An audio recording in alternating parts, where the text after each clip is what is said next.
गुनहगार को बख्शा नहीं जाएगा, यहाँ से सोचकर चलिएगा।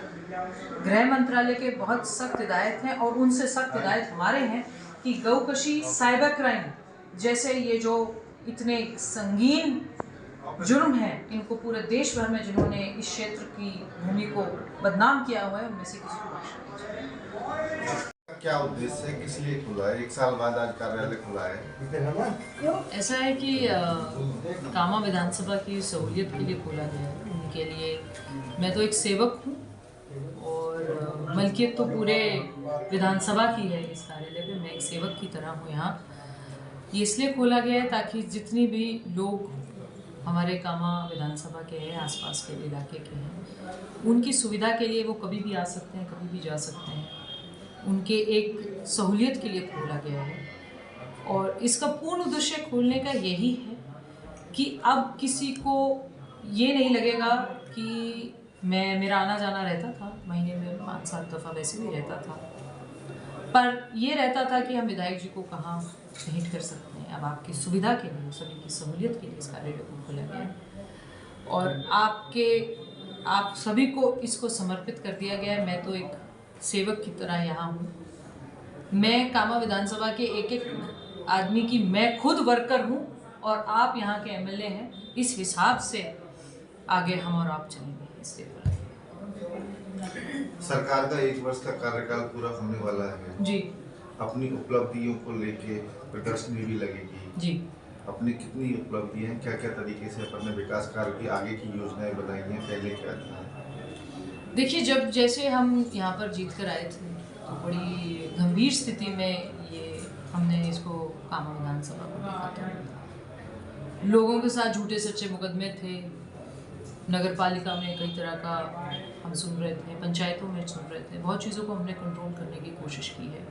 सबसे पहला तो ये था कि हमने बस स्टैंड का, यहाँ पे इतनी बड़ी मांग थी, बस स्टैंड की मांग पूरी हुई है। ब्रज विकास बोर्ड का यहाँ पर गठन किया गया है ताकि जो ब्रज के हमारे आसपास के यात्रीगण हैं उनको सुविधा हो।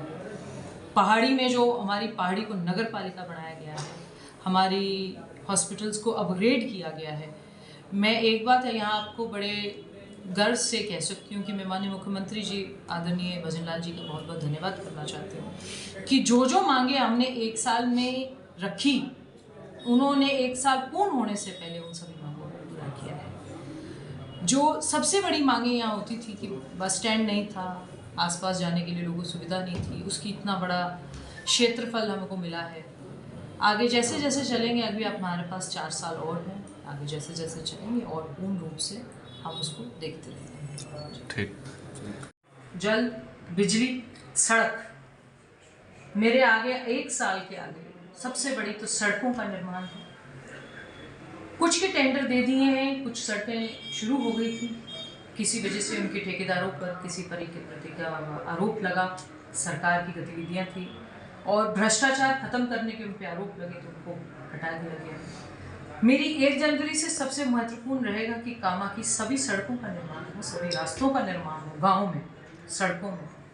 जल, बिजली, पानी, शिक्षा, मेरे 5 ये सबसे महत्वपूर्ण मुद्दे हैं जो आगे आने वाले 1 साल में हम लेंगे और पूरा मैं आपको विश्वास दिला सकती हूँ कि माननीय भजन लाल जी की सरकार में ये सारे मुद्दे हमारे पूर्ण। शिक्षा के क्षेत्र में विद्यालय यहाँ शिक्षकों की कमी से जूझ रहे हैं, नए शिक्षक लगाने की काफी लंबे शिक्षकों की कमी, एक तो शिक्षक पूरे किए जाएंगे, उसके साथ साथ जो हमारे अपग्रेड हुए हैं, English medium to Hindi medium थे या Hindi medium to English medium जिन्होंने करना है, उस पर गौर किया जाएगा कि कहाँ भौगोलिक स्थिति के हिसाब से किस विद्यालय को किस रूप से रखना चाहिए। कामा क्षेत्र में मैम ये समस्या है कि यहाँ जो मूल पदस्थापन पर यहाँ तैनात हैं, ऐसे शिक्षक बहुत हैं जो भरतपुर और अन्य जगह नहीं, उन सबको देखा जाएगा। शिक्षकों की कम पूर्ति तो करनी ही है।